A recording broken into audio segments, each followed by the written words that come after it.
So you'll still have time to deal with any issue.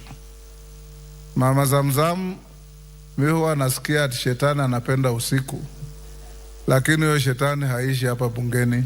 Amid concerns of safety as raised by members, Speaker Wetangula clarified there are arrangements to provide additional security to the members. Kamchemenza.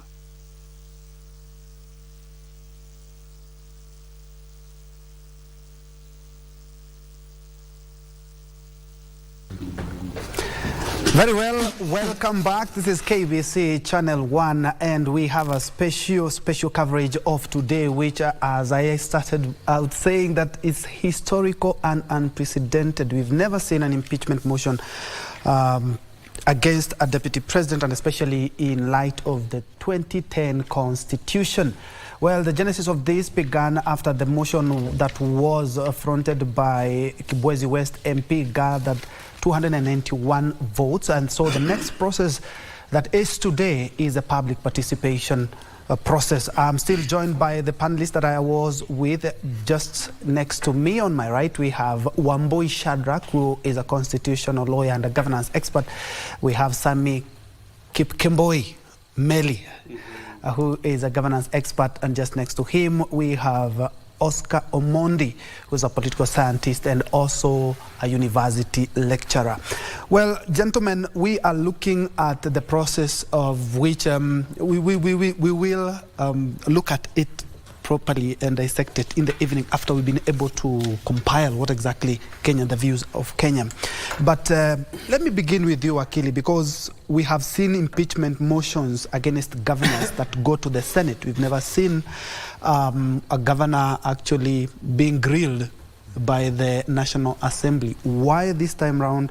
He'll have his session 2 hours on Tuesday, and later on, if the motion makes its way to Senate, he will also have to defend himself at the Senate. Why? Well, these offices, the office that the president and the deputy president enjoy, and even those governors, these offices are created by the Constitution. So we say, in other words, they are the creatures of the Constitution. So that if you've been made by the Constitution, you can also, be removed from those offices through the process of the Constitution, or the process that the Constitution has decreed. So the Constitution, in its very design, has designed the removal, quite expressly, it has designed the removal of the president by way of incapacity if the president is unable to, is unable to do his work because of some medical or health concern, or through a means of impeachment.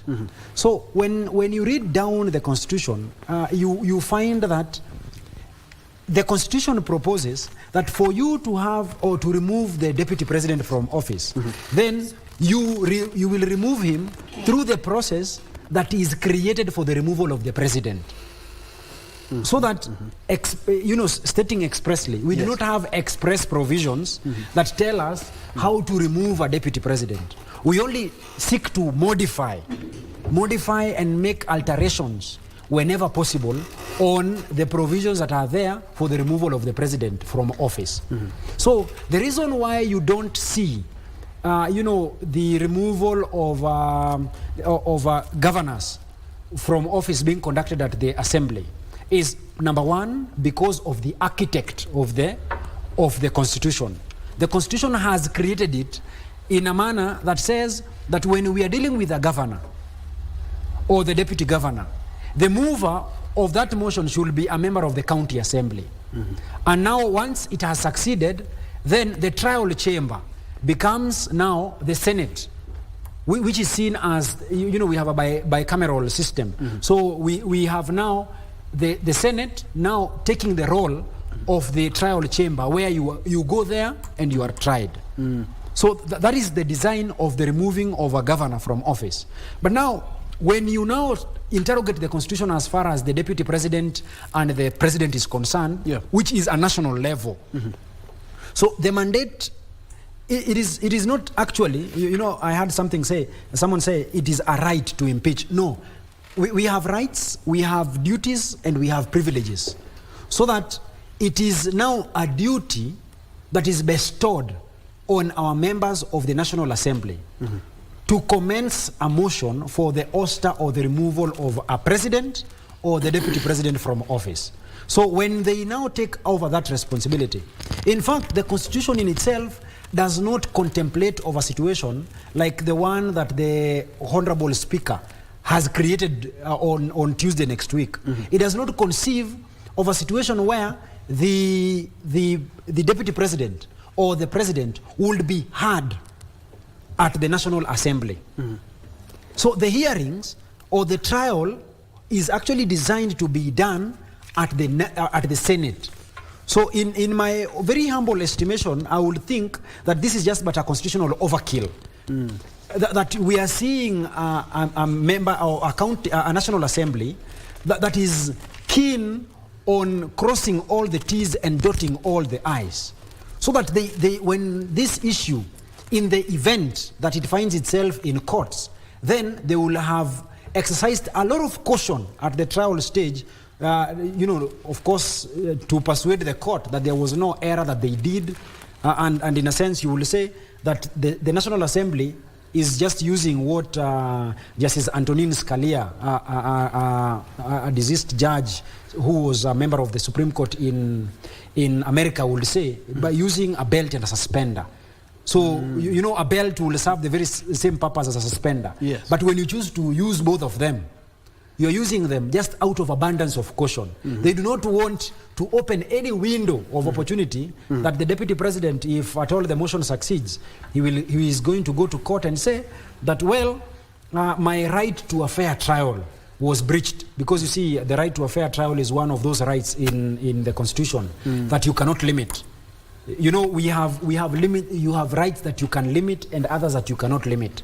So the Constitution says that when it comes to an issue of you being tried, you must be given a fair trial as one of the rights that you cannot limit under the Constitution. Very well. Gentlemen, let me jump the gun and say that however this motion goes, there will be political ramifications or consequences for that. Mel, you're a governance expert.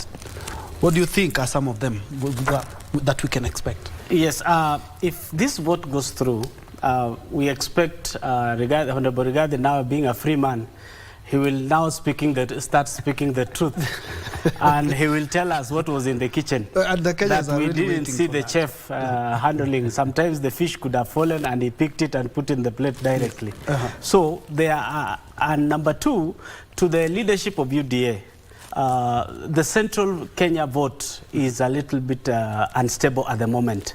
So if this goes through, perhaps we'll get a 50-50 split, which the president will have to work on by 2027.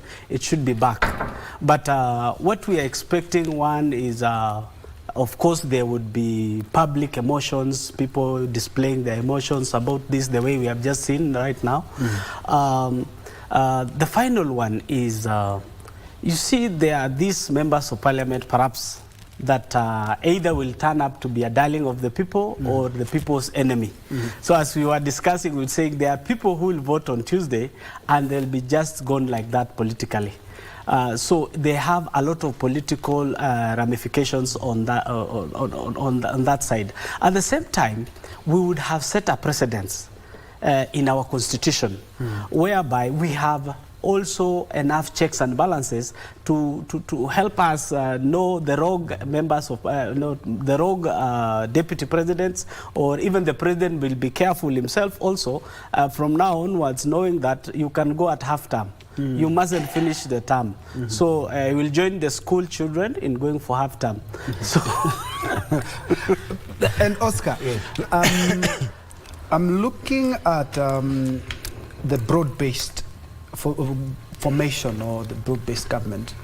Does the dynamics of the broad-based formation have anything to do with this impeachment, in your view? Yes, it has so much. One, in Kenya, we mobilize for political experience. We mobilize based on our ethnic groups. That one we have to accept. Whether tribal or not tribal, we talk about it. But at the end of the day, when we go for our elections, we go back to our tribes. That is the Kenyan politics. That's how we mobilize. In in Europe, people mobilize based on class. They have Social Democratic Party, you have the Greens Party, you have the Agriculture Party, Christians Party. People mobilize differently. Here, we mobilize based on our ethnic groups.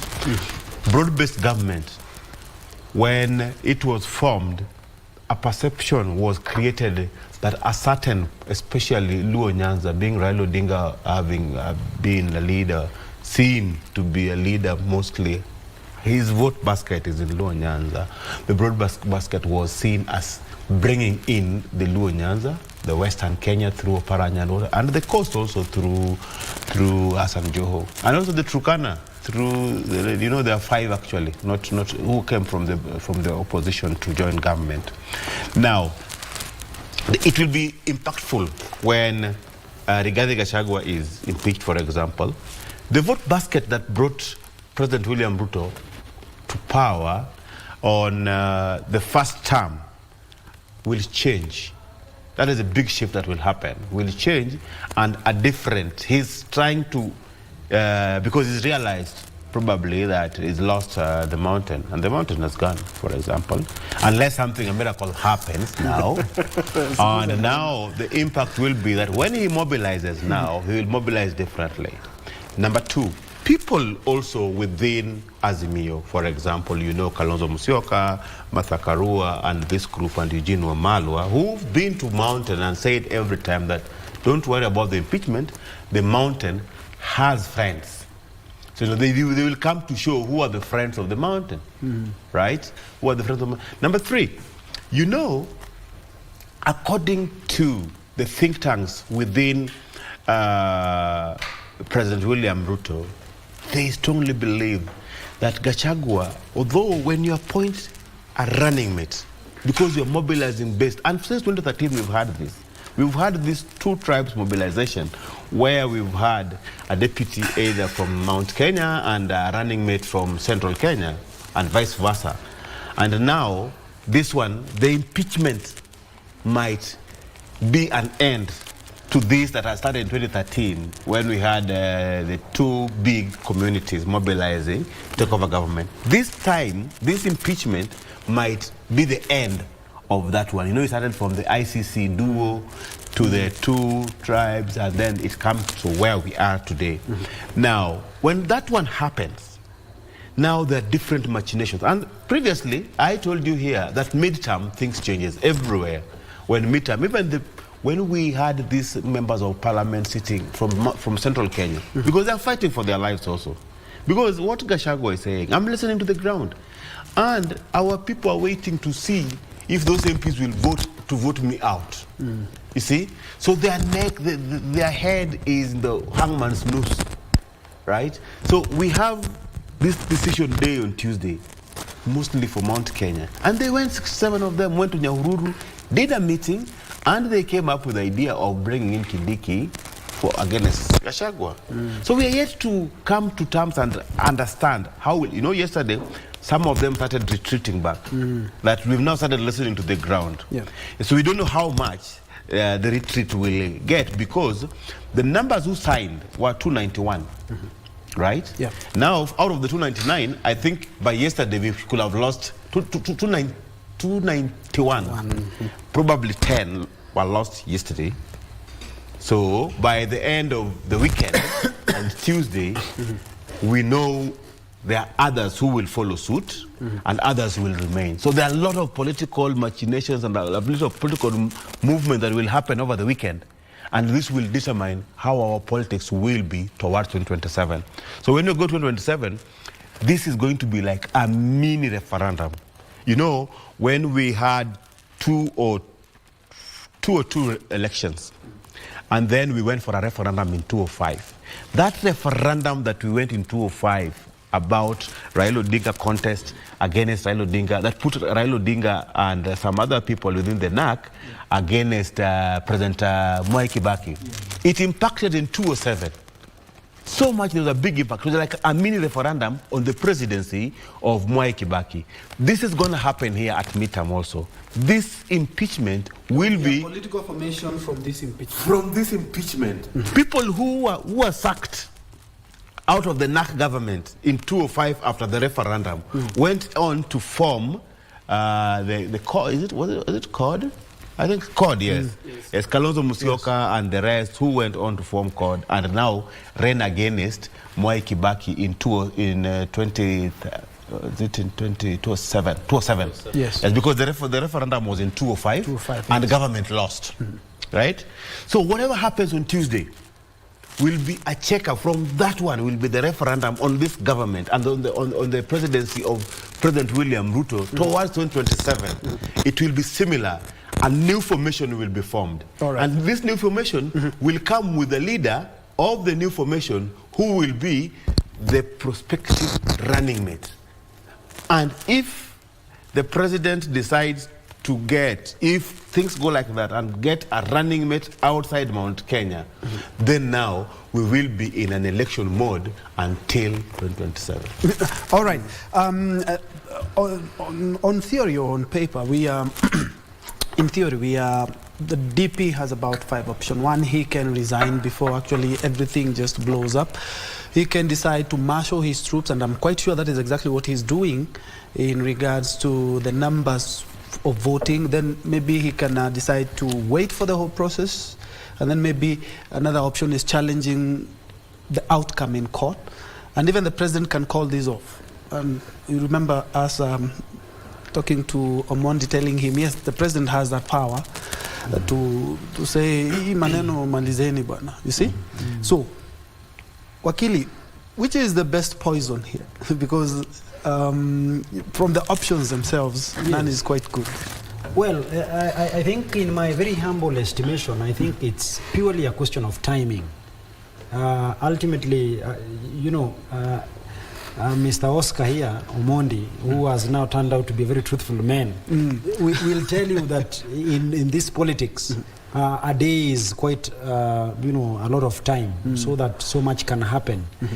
Now, it is important that you reflect on the ways or means in which a deputy president can actually come out of office. We have now, after the expiry of the term, now removal by way of incapacitation, removal by way of impeachment, there is resignation, there is death. So we do not know about tomorrow.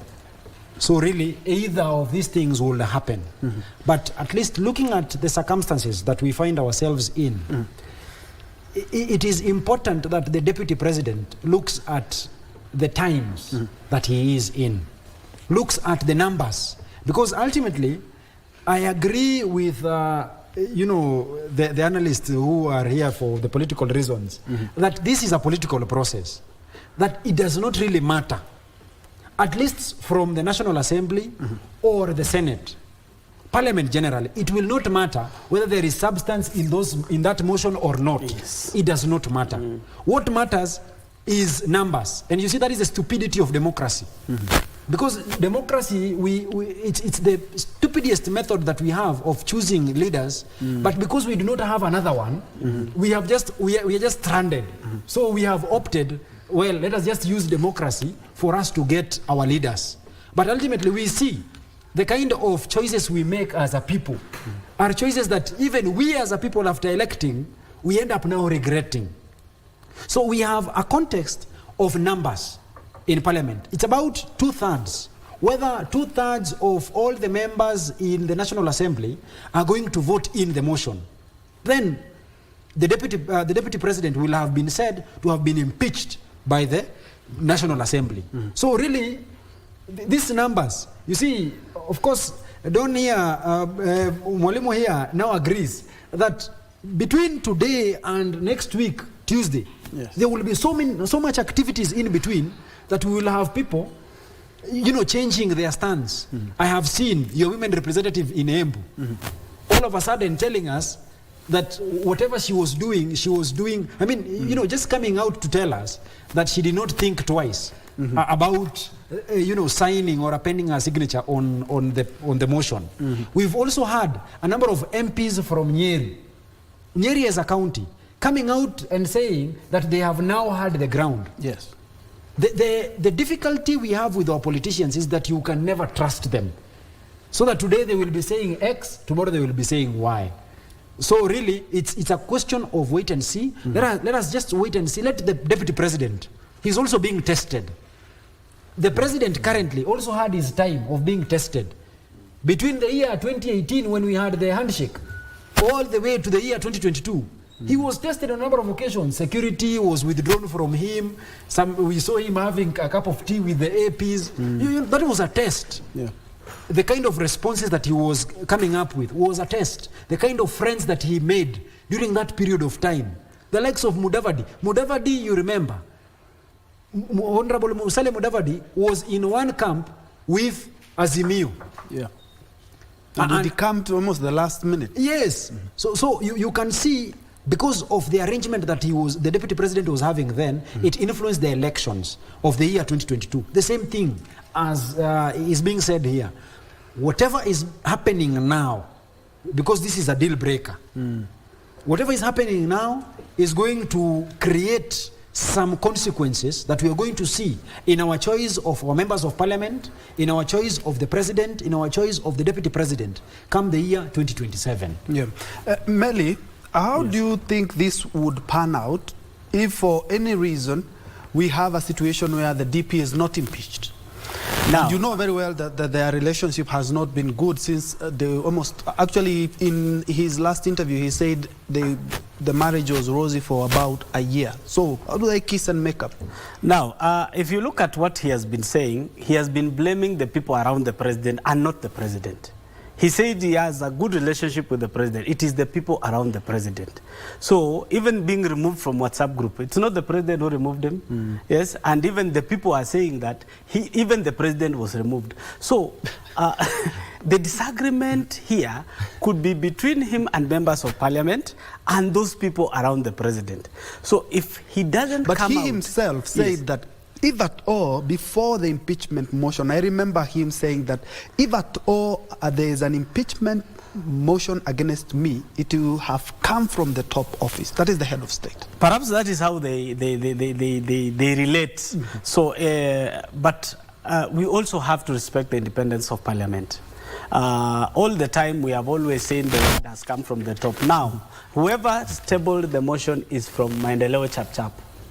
The leader being Honorable Daktari Alfred Mutua. Now, I think the deputy president now should use Solomonic wisdom at this moment.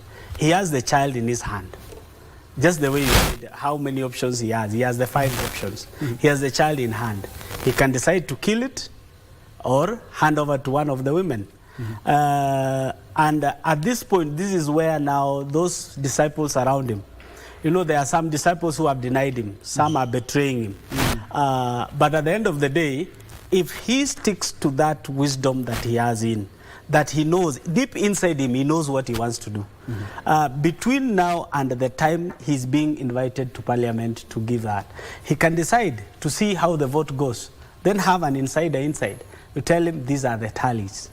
Yes, before even the speaker pronounces it, he resigns. Yeah. He survives politically. He can vie for his former Madira seat. He can decide if the president was to pick any other person, assuming that perhaps it's Ndindinyoro or Kindiki or whoever, he can decide to go for those other seats by registering yourself as a voter in that constituency and go for it, and comes back to politics. And he will be instrumental in the 2027 elections. Otherwise, if he waits for the ultimate axe, which, looking at the numbers, assuming 70 with the draw, we have 230. From the other 50 or 60 who did not sign, we get 30 supporting, for example, or even 20. You see, he's doomed already. So, number 2, the elders the other day was speaking and saying, oh, we can intervene. The church leaders also said they can intervene. Between now and Tuesday, we have a Sunday here in between. The Holy Spirit can descend upon the president and himself. They decide with the bishops and the elders also. I wish the African spirit also can come down. Yeah. The marshal and the president tells his team, no, up to here. But if you see, that is why I was asking, where is the president's voice in all this? I've been waiting for him to calm us down, to tell us, don't worry. Actually, in many events that the head of state has been there, people are still waiting to know exactly where are we or where Yes, we are waiting for either the white smoke or the black smoke. Yes. This is like Rome when we are waiting for the Pope to be announced. Yes. Omondi, how do you think these things might... No white smoke will come. The silence is too loud. The president has spoken. His silence is it. That's it. That's what we are going through. We are going through the impeachment. There is no way he will come and speak for nothing. Impeachment is going to be there. The questions that you are discussing with what's the name? With Meli. With Meli, you are saying 5 points. I didn't remember even the 5 ones. The questions, the options are 2. Resign or get impeached. 2. Resign, save your skin to fight another day. Another day is hold Mount Kenya together, use it to negotiate for political space in the Kenyan political system. That is the only resigning. He has listened to the ground. He holds Mount Kenya already. He's like the king of Mount Kenya. I would like to sample your response in regards to what if he is not impeached? How do they mend the offenses? Okay. What if he is not impeached? Yes. That's also an option. He is not able to mend those fences himself. William Ruto is a natural politician. Can mend fences with Raila Odinga, can mend fences with Uhuru Kenyatta, because of politics, it's like a game of chairs. The game of chairs. Wetangula, who is the speaker now, was the foreign affairs minister, where Kalonzo was the foreign affairs minister before, and now who is there? Musalia Mudavadi is now the foreign affairs minister. It's a game of chairs. Musalia Mudavadi is foreign affairs. The other day was Wetangula. The other day was Kalonzo Musyoka. Game of chairs. Prime Minister. Raila Odinga was Prime Minister. And today is Musalia Mudavadi Deputy Prime Minister or Prime Minister. It's a game of chairs. So it can happen. Another thing also, which I forgot to tell you, that although Tuesday is going to be like a referendum, and Raila Odinga winning or losing AUC in February changes the whole scenario again. So these are the 2 things that I will see when Raila Odinga wins or loses that election. Raila Odinga can come here and tell you that watu wetu mnajua hata William Ruto hakunipigia kura after losing. If he says William Ruto hakunipigia kura, then he comes here and joins Gachagua and Kalonzo and the rest of these guys, and then they again form another opposition with Martha Karua. It can happen. So this is Kenyan politics. It's true. Actually, quoting one of the greatest Kenyans during Moi time, that is Lee Njiro, who said the politicians, one is a dog, one is a, but they are from the same, a wolf. They are the same family. So they can be able to just change positions and back in play. I normally call them the current residents. You see, the current residents association. Yes. This is the team that leads the country. Kalonzo Musyoka, Raila Odinga, Rigathi Gachagua, it is the current residents association. And whenever they have their meetings at the current county club or golf club, you see, these things that are discussed in that golf club come down. I think, to me, one of the reasons why Rigathi has become an outsider, he is not a member of that type of association. That's what I'm telling you. The DNA of this was a DO, then he came so fast. First a member of parliament, then a deputy president. You see, people have been on queue. Musalia Mudavadi has been in the queue for long. Raila Odinga has been in the queue for too long. Forever. And Kalonzo Musyoka has run for presidency for many times. And people are queuing all this time. Then somebody comes from nowhere and becomes a deputy president after being a one-term president. I promise you, the political elite of this country have decided, yes, it is decided, that you are an outsider, and outsider, off you go. He will go on Tuesday. For the records, mark my word, call me here, do news check. I will tell you, I told you, Troy, that it was decided by the current county club that this is an outsider, and the way he behaves, his communicative language, a truthful man, who are lying. All right. And Wamboi, I'm looking at the situation that could come, because he can be impeached. Those are the 2 options that are there. He will be impeached or not. Or resign. Of course, we will need to fill in that space. Yes. We have names that have been mooted, the likes of Interior Cabinet Secretary Professor Kithure Kindiki, the likes of Majority Leader. We've had also some mooting Kirinyaga County Governor. How does that shape up the politics? Because mostly our politics are so regional to the point that we are talking about the Luya unity, the Mount Kenya unity, the Coast unity. We've always talked about this. Yes. It's just that now they have been so blown out. How do you think that will play out? And what sort of DP would not only the president want, but also Kenyans want? Well, even flowing from the preamble of the Constitution, our ethnicity is something that is taken as our source of unity. It is not a bad thing that we have over 45 or 50 tribes in this country.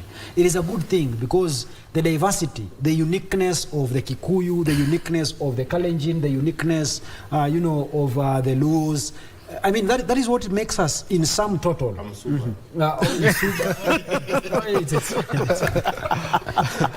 fine. Yes. So, people like me, it becomes also very difficult for people to categorize me because I've studied in Maseno school.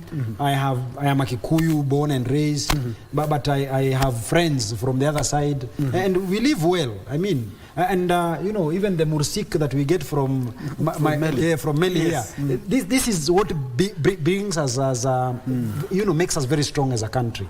So, well, when you turn to first let me just reflect on the queue. Because that I think is very important. It is true. I think what is coming out to display, what is coming out very clearly, at least from the political class, is that they are not very happy about this first-timer who has ascended very quickly to the high office. Yes. And you see, he's just sitting at the heartbeat of the presidency. He's the deputy president. I mean, if one thing happens and then he becomes the president. So I think there is some level of jealous. You could call it envy, which has now turned into jealous. Because envy is not a bad thing. It's good to be envious that you have a good tie.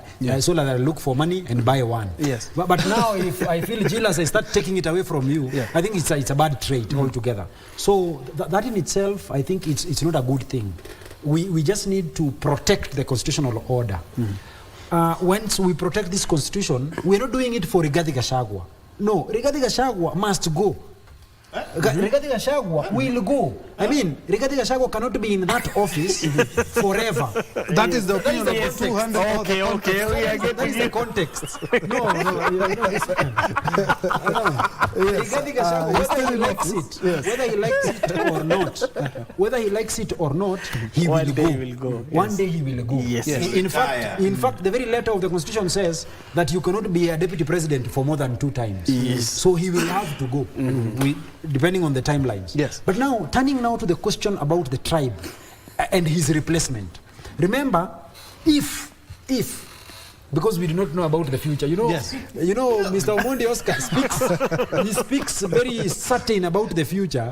He has this, this spirit. I have the skill to define future. Apparently he's a prophet. He's a prophet, yes. He's modern day We're hoping not a doom one. Yes. No, he's a doom one. He becomes the people of Gachagua. Yes. So he's just professing doom here. So, the replacement of the person of the deputy president, Rigathi Gachagua, when you interact with Article 149, it tells us that the president will have within 14 days to propose a name to parliament of a replacement. So within that 14 days, he proposes a name, whichever it is, and I'm going to give my guesses. Now, parliament will have within 60 days to pass or to accept or reject the name altogether so that someone else can assume that office. 60 days to within for 60 parliament, days. Within 60 days. Yes. And the impeachment is taking what? And the public participation is only a couple of hours. I'm telling you, the way in which this thing is being done at the National Assembly, it just tells me the issue is just predetermined. I mean, we already have a predetermined outcome. It's just a charade. So we are on the 60 days. Yes. No, not even the 60 days. Someone has been replaced. So let us just turn back to the 14 days, because the president will have 14 days to nominate someone and to send the name to parliament. So, well, the coming in of the former prime minister His Right Honorable Raila Amolo Odinga. You know, he's an enigma, not for nothing. Yeah. He has a way of always recreating himself. And he's not coming in to second chair the likes of Musalia Mudavadi, or to just sit there and see his Professor Kithure Kindiki just assuming office. You know, some people just think it is so automatic that if he walks out, because of the previous political machinations that we had during the 2022 general elections, that because it was at context between Rigathi Gachagua and Professor Kithure Kindiki, then it is automatically going to be Kindiki who is taking in the replacement.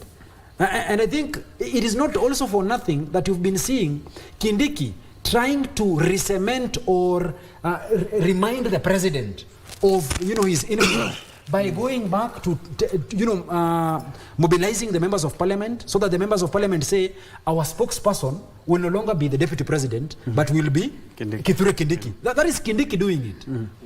Again, even going to members of county assembly, we've been seeing it all over, even in the news. So going to members of assembly and saying our spokesperson will no longer be, he knows too well that the person of Raila Amolo Odinga is not to be taken lightly. And from where I sit, of course, I do not have the benefit of longevity in these political scenes like my compatriots here. But the very least I can say from where I say is that if Honorable Rigathi Gachagua is removed from that office, then the Right Honorable Raila Amolo Odinga will have a say on whoever becomes the deputy. And it will not shock you. It will not shock you if we will have a deputy who is proposed by the Right Honorable Raila Amolo Odinga. And Raila Odinga is one of the most networked politicians in this country. You will be surprised that your mother is a diehard of Raila Amolo Odinga. All right. so that we will find that now when it comes now to the replacement, it will automatically be someone from the region where Rigathi Gachagua is coming from. And this is influenced by, the politics of this country. Right. Even from the time of, Jomo Kenyatta, you will remove a Luo and replace with a Luo. Remove a Kikuyu and replace with a Kikuyu. So the view that I'm taking from where I sit, I don't think it's just out of the ordinary to imagine PK becoming our deputy president in this country. All right. That's a long shot. Come on, gentlemen. The jury is out there. That's what his crystal ball shows. But gentlemen, my director, Mogo Kariuki, tells me that we are running out of time. So I'm going to give you a minute each to wrap up everything. And especially, let's also look in the crystal ball, look into the future. We know very well, if he's not impeached, he remains the Deputy President of the Republic of Kenya. But if he's impeached, then he ceases being the Deputy President of the Republic of Kenya. So it's, I believe it's a good thing if we look at the crystal ball, if at all that option is there. Now, what I want to say is that there is a Swahili saying that ndugu wawili wakipigana, chukua jembe enda ukalime. Wakipatana, shika jembe, shika kapu enda ukavune. These are politicians and these are brothers. This war is political. Mwananchi wa kawaida, shughulika na duka yako, shughulika na shamba yako, shughulika na those other things you do. Because this is a political thing that the politicians are doing, and we are just pawns in a game of chess where the king has to be defended at all times. So our members of parliament, our senators, our women rep are just there to defend. This is a bishop, this is what they are defending the king. And what the king is not comfortable with has either to be sacrificed to the other team to eat. So perhaps the deputy president has it. But if the deputy president survives this, I have one message for him. Kuna hadithi ya Mzee Kobe walienda safari mbinguni. Alialikwa safari mbinguni. Mzee Kobe hawezi enda juu. Akatafuta urafiki kwa ndege. Kila ndege wakamsaidia mbawa. Akaweza kuruka. Hata wakaamua kwamba wakiruka hivi, hewa wanaoifanya hivyo inawasaidia kwenda juu. Kufika kule juu, chakula kikaletwa juu ya meza. Wakauliza, sasa introduce yourselves. For him, he said, my name is everyone. Yani wote. So mwenye sheria akasema, chukueni chakula umlishe wote. Perhaps he became water and ate everything alone because chakula ni cha watu wote, because that is his name. Sasa ndege wamekaa njaa, they are yawning on your side. Ndege sasa ni hao members of parliament, perhaps he has eaten everything from them. Then kila ndege akasema nirudishie mbao yangu. Mwewe akachukua yake, tai akachukua yake, kunguru wakachukua yake, ikafika wakati wa kurudi safari. He has sent the same mwewe to the ground, public participation, kuangalia. Badala ya kuleta habari nzuri chini, wakaambia mkewe Kobe amebaki kule juu. Na anasema anashuka kwa style. Weka jembe, mawe, kila kitu pale chini. Hivyo ndio alishuka. Kobe kuangalia chini, akaona kumeandaliwa kuko sawa. Unajua ukiwa juu huwezi angalia mawe, huwezi angalia jembe. Akajiachilia. Alipofika chini alipasuka. Ndiposa mzee Kobe sasa ana nini? Magamba kwenye mgongo. Perhaps that is the thing. He should save himself. Yes, he should learn table manners with the current masters. Table manners with the current masters. Thank you. Oscar? My take is that politically Gachagua is done. If he uses his own means to survive, he can survive on a salary, legitimacy gone, no privileges, no nothing, no jacket of being a deputy president. But surviving to maintain the office, be called a deputy president without powers, that is easy, can be bought. So politically it's gone. With even the 219 signatures, because politics is about perceptions, not even doing the voting. The perception has already been created, and now the people who signed against him, no matter even if it's about trust, even if he comes to the Embu governor, the Embu women rep tomorrow and say, but you signed against me when I was, that trust is gone. In a relationship, when trust is gone, it's gone. Right. Secondly, lastly, if I'm finishing, which is very important, which Wakili was almost releasing it off them. I think impeachment was discussed earlier as part of the broad-based government agreement. When, after the impeachment process is done, then we will know some part of the broad-based agreement that were not implemented then will be implemented. Sometimes what we say, politics happen where political analysts don't look. So among the agreement between Raila Odinga and William Ruto were ministries 5, deputy president 4, 6, and among others PSS. So these arrangements will continue after impeachment process and getting a deputy from the broad-based agreement. Then the PSS, some of them will have to go to create room for the broad-based agreements to be achieved in total. All right, and as we wrap up, maybe Wakili and our boxer can have the final word in 1 minute as we wrap up. Well, I think that I'm just wishing the Deputy President well. It is a fight. All of us are called to fight. Come the 23rd day of November, 2024, I'll equally be having our battle. I will be having my match at Charter Hall, where we are just fighting so that we can raise resources and help, the boxers to go to school and help even the people who are less privileged also to buy their boxing equipment. So really, after all is said and done, it's a fight. And unlike Mr. Omondi Oscar, I'm not going to say that he's done. The only man that is done is one that is deceased. But even while he's deceased, he even speaks through his ghosts. So really, we just have to wait and see. He might be having another card that we have not seen. Man is not to be underestimated. Yeah. He can come back stronger. Even the people, the likes of the president now, also faced a lot of turmoil and confusion and a lot of storms when they were rising up. At one time, he was the minister in charge of our agriculture. There were issues. There were censor motions about him. There were so many things that were discussed about him. But he survived them all. He survived them all. He became the deputy president of the republic. He even survived the ICC, by the way, which we thought it was his end. He came back as the deputy president. He now is the president of the Republic of Kenya. So let us not just overrule him. Overrule the person of Rigathi Gachagua. Rising from a DO to what he's become today, jumping that queue, that in itself should tell you that he is also a man of consequences, that he can touch and multiply. Not a man to underestimate.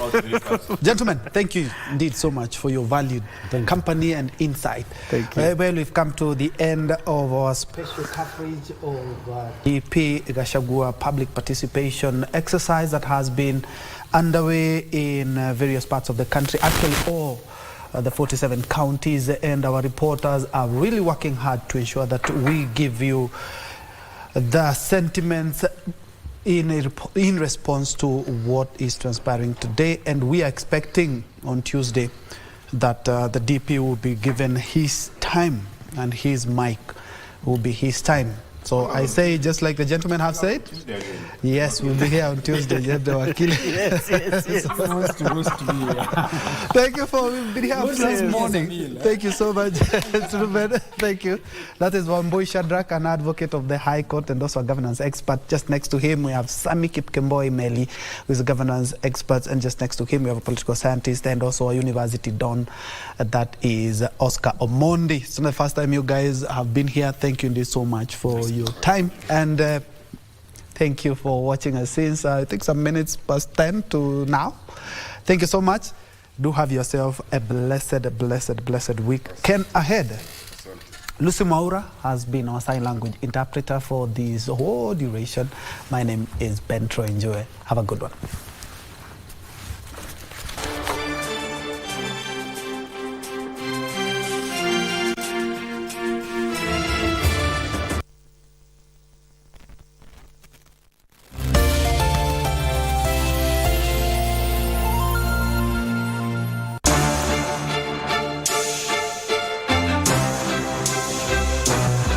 She's articulate, she's charismatic, she is insightful, creative. She is our new member on the Anchors team on Prime Edition.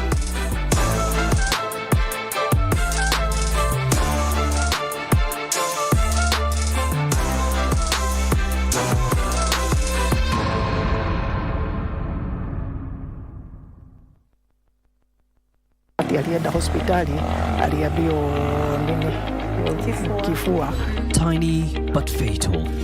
Mpaka kwa neema hatukusaidika vizuri. Join our reporter Pichu Chemtai this Sunday 6th October as she brings us the tribulations of Kamulu residents whose exposure to particulate matter, an air pollutant in the billowing dust, is taking a toll on their health.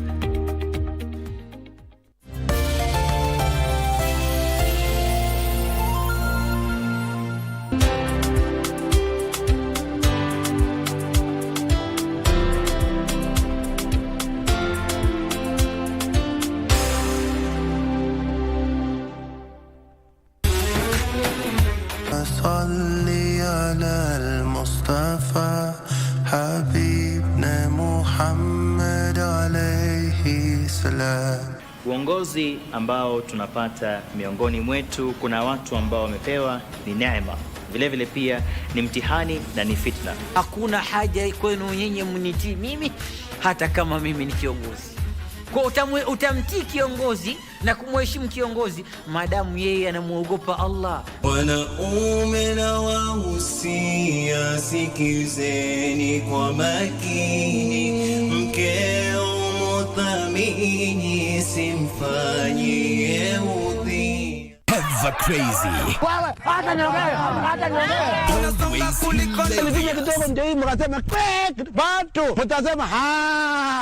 Undoubtedly entertaining and mind-boggling. We are doomed.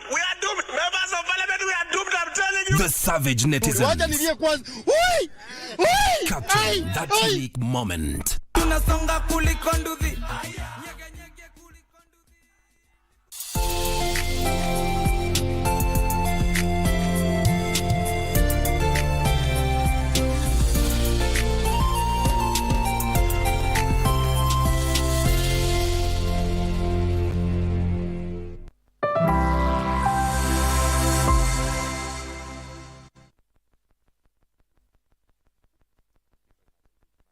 Joining us.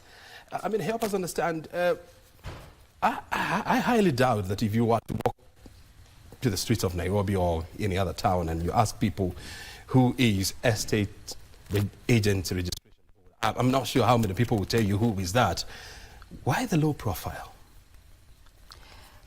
This is an issue that we have been addressing, and thank you so much for inviting us to the studio this afternoon.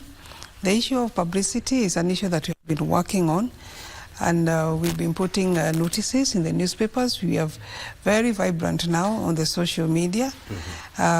So it is possible that I might get a few who know who the board is. Yes, it is possible now. I mean, you know, the board has been around, you know, since 1984. And until 3 or 4 years ago, that's when the board started coming up strongly. I mean, telling Kenyans that we are here and this is our mandate. I mean, why now? Maybe the question I would ask is why not now? Because there is always the opportune time for everything, and there's a season for everything. And I think when we came to the office, especially myself in the last couple of years, then we made a concerted effort, and we have been working to put together structures and to put in office the persons who are able to help us even to advance the cause of the board. And I think because of that, there is a bit of publicity, and we have programs that are advancing publicity. We have regional meetings. We go to Mombasa, we go to Eldoret, we go to Kisumu, and we try to advance the cause of the board. And also locally, we have been doing a lot of publicity. We've been doing advertisements in the newspapers. We've been meeting people through the studio, like on this occasion, and just trying to advance the cause of the board and telling them it is necessary that if you are practicing as an estate agent, you need to register. And also telling them that this is a profession, and there are people who have gone to school, people who have studied in the real estate field. They have done a degree in real estate, they have done a degree in land economics, and they are qualified to serve Kenyan citizens. And we are telling the public, do not engage people who are not registered, because we have quite a number of estate agents who are registered, over 3,000 who are registered now. Over 3,000? Yeah. And you are talking about over 3,000. I mean, and when I don't know whether there is a proper repository of how many estate agents there are in Kenya, but I would want to imagine there are more than 10,000. You're right, O'Brien, because we estimate in excess of 15,000 persons who are practicing in one form or another estate agency. You do realize that people will be practicing at different levels. There are some who are just brokers in the market. They just bring you and a buyer or a purchaser together and a seller together. They don't do much more than that. But the discipline of real estate agency is much deeper than that, because we have property managers, we have people who are doing feasibility studies for projects, we have persons who are doing facilities management, we have property managers, and you know some of those companies that are operating even in Nairobi. We have Knight Frank, we have Tyson's, we have Lloyd Masika, we have, they're doing very good business in town. So people do know there is estate agents exist. So what we are telling them now is that these people who serve you as estate agents, as property managers, as feasibility study, giving you those reports, as brokers, you need to ask them to produce a certificate of registration. Yeah. You've just mentioned a number of estate agents who are traditionally known within the Kenyan market, but when you look at the number of agents that have come up in the last 10, in the last 5 years or so, I mean, you're talking about thousands of them. Why are they not registered? And you give the number of about 3,000, upward of 3,000 who are registered with the board. And you're saying that there are 15,000 who are still out there. So you have still more than 12,000 agents who are yet to be registered. Why the low number of registered agents? What I would say, first of all, is that the real estate market has grown in the last couple of years. Actually, the last 20 years, the real estate market has boomed and expanded a lot.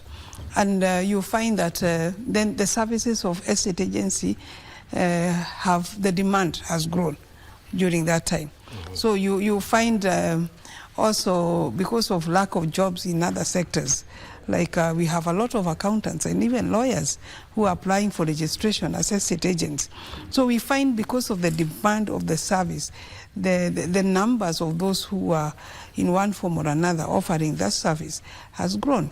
And then coming back to your question on why the low enrollment, first of all, I could say that possibly the resourcing of the board has not been that very good. And without resources, then it becomes impossible to enrich your outreach and to go out there and, more or less preach the good news.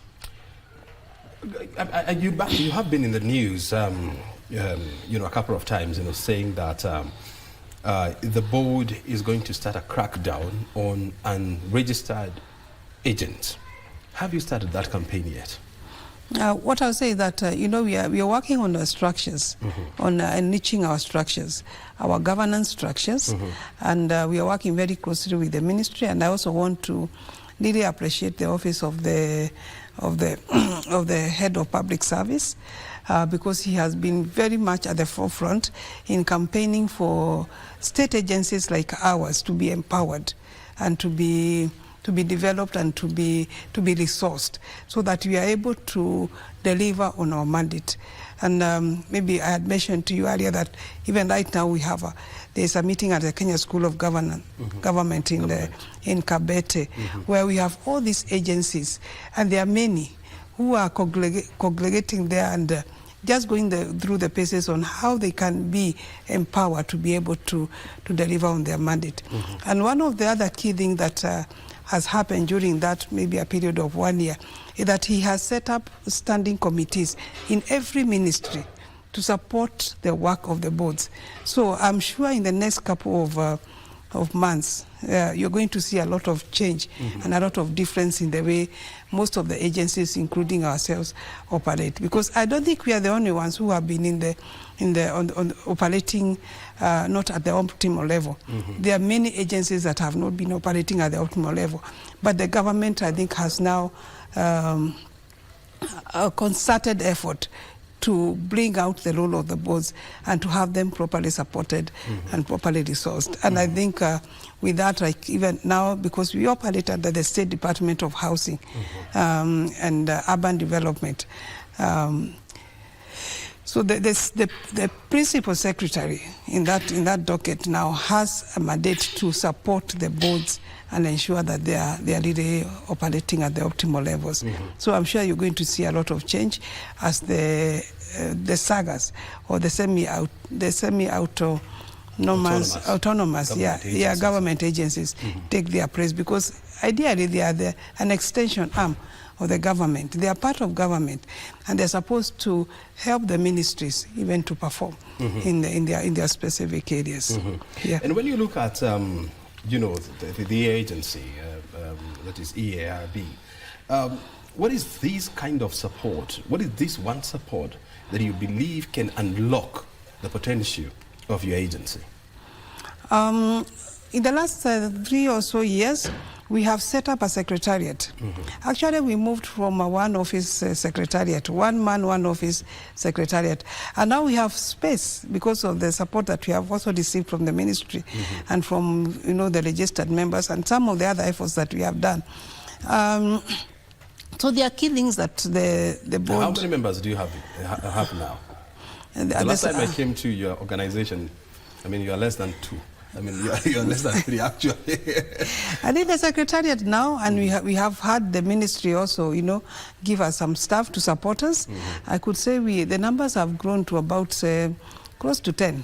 Close to 10 yeah, people. Which is good, which is good. And you have also moved from the survey of Kenya, where you used to operate in a very small office. Yeah, now we have offices, good offices at a high-end building in Upper Hill, the Prism Towers. On our 14th floor, we have very good offices, which we are working to fully equipped, and we are able to serve the Kenyans better now. Yeah. One of your mandate is to ensure that estate agents, are registered and they are practicing within the law.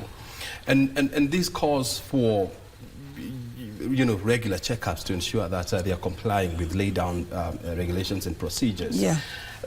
How are you doing that without, the services of inspectors or people like that? Eventually, we'll need an enforcement arm under the board. An enforcement arm that is purely dedicated to ensure there is compliance of the laws that govern the registration of estate agents. In the meantime, we are working with the other government agencies. We are working with the Office of the Directorate of Criminal Investigations, and working also with the Office of the Public Prosecution Agency. So with those two and others, I think we should be able to start the crackdown. But eventually, when the setup is fully done, when you have a fully fledged secretariat, we need an arm, an enforcement arm. And for us to be able to achieve that, maybe I could just update you that we are working on a review of our act, because the act that we are operating under is a 1987 law. Of course, it has been overtaken by events. We have had the Constitution come after that. We have had many other land laws that have been passed. The Land Act, the Land Registration Act, the Section of Properties Act, the Building Code. The Building Code, the POCAMLA and the ML laws that deal with the illicit money and proceeds of crime. And real estate, of course, has been flagged as one of the sectors that needs a lot of oversight in that area, in the areas of illicit money, because some of it, of course, would find itself in the real estate. So we are working with the Financial Reporting Center. We are working with other agencies to be able to strengthen our laws, our current laws, to review our act and develop other regulations, supporting regulations, so that we strengthen the structure of the board and also upgrade our legislative environment. I had to pose this question to you. If there was one thing that you wish the government was to do that would change the phase and the operations of the board, what would that be? The one big thing that will require right now, I would say maybe two big things. One is the review of that legislative environment, because that is key for us to be able to operate optimally. The other one is the Act of the Estate Agents Act, CAR 533 of 1987. 1987, it was operationalized in 1989, I believe. Yeah, that needs to be reviewed, like yesterday. And we are working with some of the supporting agencies to review that. The other thing that, of course, we need are resources. We need financial resources. If you have financial resources, then we'll be able to put the right people in the office to be able to support the operations of the board, and also put in the programs like publicity programs, and also work on the areas of enforcement. You get your funding from membership and registrations and outreach campaigns, right? Yes, yeah. You don't receive any funding from the Exchequer? Not yet. Is what you get enough to run your operations? It's barely enough. It's barely enough? Yeah. It will not scratch the service. Yeah. So are you having a conversation with the National Treasury to ensure that you have your allocation from the National Treasury? Yeah, indeed. That's a discussion that we're having, first of all, with our line principal secretary and onward with our cabinet secretary. And we have engaged them in the past, and as the cycle of budgeting starts, we will revive those discussions. Yeah. I have seen the Kenya Revenue Authority, becoming very aggressive in a bid to nab more landlords and bring them into the taxation stable. Yeah. And I know one of the organizations that KRA is working with is your agency. Right. Help us understand, how has this helped your organization to come into the public limelight? We have had discussions with the agency, the KRA, on the matters of mostly the rental income tax, which our landlords and what our agents the agents help the landlords to collect. And also this is our sector. Yeah. And our discussions have just basically evolved on how that field can be expanded and how they can, maximize the taxation that is collected. And of course, they have engaged even the registered estate agents directly, I think, writing letters to them to help them in the collection of the rental income tax. Yeah. So what is your role, between KRA and the landlords? Where do you come in that value chain? As a regulator, for us, the key thing is to ensure that the people who are offering the service of estate agency and the ones who are offering the services of property management are properly regulated. And also to ensure that they are competent to offer that service. So that is where we come in. Because if the landscape is properly regulated, if the sector is properly regulated, then it will also be easy for KRA to collect the tax. Yeah, so that's how we come in, because our role is very easy, is to protect the public, interest in matters of real estate, and especially when it comes to the practitioners who are offering that service. So what we are encouraging, especially the landlords, is not to employ or contract people who are not registered to be their estate agents. How do I know that an estate agent is registered with EARB? Every estate agent who is registered has a certificate of registration. And every year they take up an annual renewal license for them to be able to practice. So anyone who is claiming to be an estate agent should be able to produce a certificate of registration and a current license for that year. And also we have our website, www.estateagentsboard.or.ke. On our website, we have a list of all the registered estate agents, and also those who are in current. Yeah, they are out there. More than 3,000. Yeah, and the ones who are in current standing, they are there. They are there in our website, and also every year we gazette the entire list of all the estate agents who are registered and those who are practicing. So every year before March, we have a statutory obligations to gazette all the estate agents who are registered. So then it becomes very easy. Recently, we also automated our processes. So if you go to our system, you'll be able to get the list of the persons who are registered. I mean, if you're just joining us, you're watching Inside Government. We are live from our national headquarters here at Broadcasting House. Our conversation this afternoon, we are looking at the Estate Agents Registration Board, which is the agency in charge of regulating estate agents in this country. We are talking to the chairperson of the board. This is none other than Eunice Macharia, and you're watching us live. And I just want to find out from you, Nancy, Eunice, sorry. There's so many people who are not registered with you, not because they're not willing, but probably maybe they don't even know the process. They don't even know where to start. How do I start the process of registering as an agent? The process of registration is simple because we have a statutory form, which now we have also automated. You can access it on our website. And you said your website is? Our website is www.estateagentsboard.or.ke. Very well. Yeah. So if you come to our website, you'll be able to access the form. The form is actually a statutory form, and a statutory form, so you can access that and fill in the details. The details will be asking you to fill in the basic details like your academic qualifications, your practice as an estate agent, what is your experience in that field. We'll be asking you to give us the name of your recommender, someone who knows you, who can advocate for you and say, I know this person, they are people of good repute and good discipline. Then we'll be asking for normal documents like the police clearance certificate, and also be asking for basic information like your KRA PIN and etc. etc. For me to be qualified as an agent, what do I need? What qualifications do I need?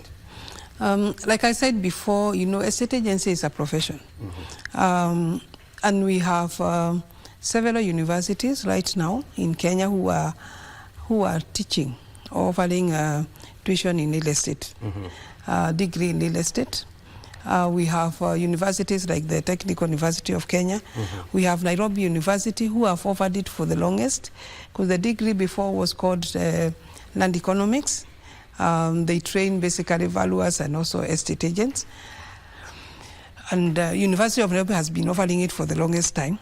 And that's where I trained. And also we have other universities like Kenyatta University, you have Mount Kenya University, and among others who are offering a degree in real estate.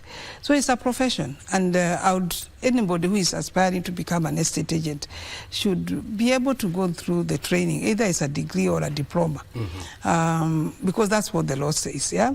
And also, for you to be equipped to offer that service, you need to study a lot of land rules. You need to understand the legal landscape when you're dealing with property. You need to understand issues of planning, so that when you're selling a property to your customer, you're not telling them this property is suitable for a petrol station. And when you go to the planner to apply for approval, they tell you it's only suitable for to put up a house for your family, one single dwelling. Yet when it was being marketed, because it's on a highway, it was being marketed as a commercial property. But this is not a commercial property, it's a residential property. So unless you understand the principles of planning, then you'll not be able to offer a good service. If you don't understand the economies around estate agents, you'll not be able to offer a good service. So real estate is a profession that you need to go to school and study real estate, or do a related course that prepares you and equips you. Then you also be looking at your experience. You'll be looking at this person who has come to us for registration. Do they have the requisite experience to be able to go out on their own and practice as estate agents? And many times when they come, we refer them back and tell them, find a qualified estate agent and work under them for a year or 2 years, so that you are properly equipped to offer that service. So there's a bit of training, academic, and there's also the area of practice and a registered estate agent, so that you are fully and totally equipped to be able to offer service. And that's what the law, the law says, the law gives the board the mandate to ensure that those who are practicing have the necessary qualifications and competencies to offer that service. What are the ramifications of an estate agent operating without proper documentation and licenses? The biggest of all is they'll be acting outside of the law. So it's illegal, actually, to operate as an estate agent without registration.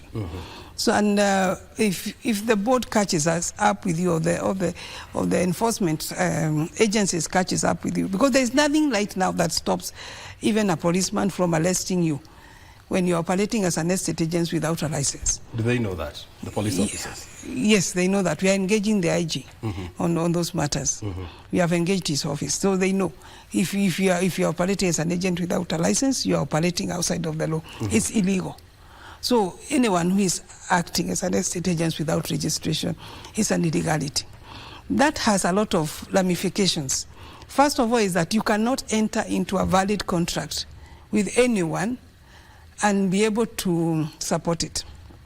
For example, you cannot enter into a contract with someone who is selling their property to act on their behalf, because that contract cannot be enforced. It's an illegal contract. Because if you are operating an illegal entity or you are doing an illegal action, then even if you sign a contract with a principal or with a client for you to act on their behalf, that contract cannot be enforced. And we have seen a lot of cases where purporting agents, who we call quacks, you assist a property owner. They have assisted property owners, for example, to sell a property, including some very prime properties in Nairobi. And when there is a dispute in regards to their commission, and some of those disputes have ended up in court, the courts have upheld that that person cannot earn a commission because they are not registered. We have had several cases that have been ruled that way, and they have lost their commissions because the courts cannot enforce an illegal contract. You see, the definition of you know, as an estate agent to many Kenyans is you know, person who has an idea of a number of vacant rooms in an apartment, and they take you there, you give them some money, and that is the understanding. But what is the proper understanding of an estate agent? The estate agent has several roles. Yeah. The basic one, you know, is the selling and the letting, what you have described. Well, a person who takes you to a property tells you, this property is on sale, it is on sale at this much. Then they'll help you to negotiate for the property, and they'll help you to maybe buy it. And most of them made it at that point. However, a qualified estate agent should be able to take you through the entire process, from the point of marketing that property, the point of contracting, like doing a letter of offer or doing a sale agreement. They should be able to take you through the process of conveyance until a property is registered in your name. Most of the brokers who are in the market, they don't understand the entire process. So once you have, they have reached a deal, then they take that client to a lawyer or to the property owner, they hand them over. So letting and selling is one of the services that that estate agents offer. Preparation of real estate service or market service and collection of data, that's another service. If you, for example, you're a foreigner, you're coming to invest in Nairobi, or even a local, and you have money and you want to invest in real estate, who advises you which is the right investment for you to get into? That would be a real estate agency. Why? Because they understand the market, they understand the clientele, they understand the kind of income that you expect or that is generated from those properties. So they are able to advise you on which is the right property to invest in given your kind of resources. They also help you to acquire sites. You see, like KenGen and others who are doing site acquisitions for power and whatever. An estate agency is able to come to you and tell you, Brian, you have this piece of land, KenGen would like to acquire it.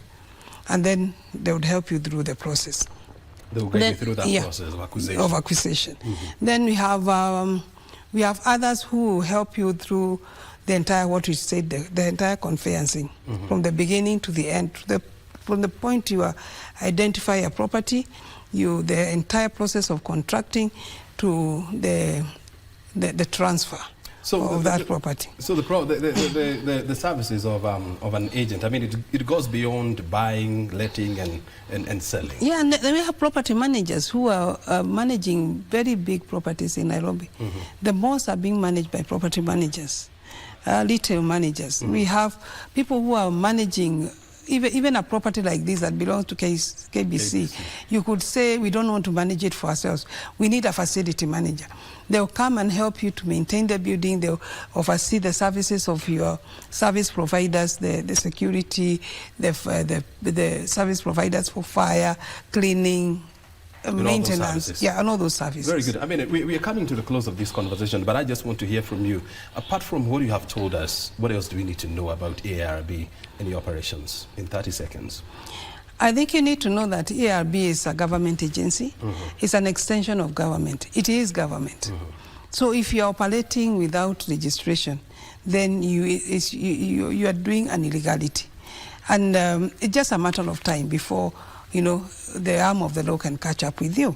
And also, if you are offering, if you need a service of an estate agent, you should employ the services of persons who are qualified and who are licensed to give service in estate agency. I'll tell you why. Because we also have a whole disciplinary process. And the estate agents, when they do some misdeeds, we can take them through that discipline. So you have a fallback, as opposed to employing people who are not registered, and sometimes landlords and property owners have lost property through that. Very good. Eunice Macharia, thank you very much indeed for joining us this afternoon on Inside Government, and of course for sharing with us those insights. Thank you. O'Brien Kimani is my name. You have been watching Inside Government live from Broadcasting House. We do this again on Friday next week. Until then, Obviously, have a good afternoon.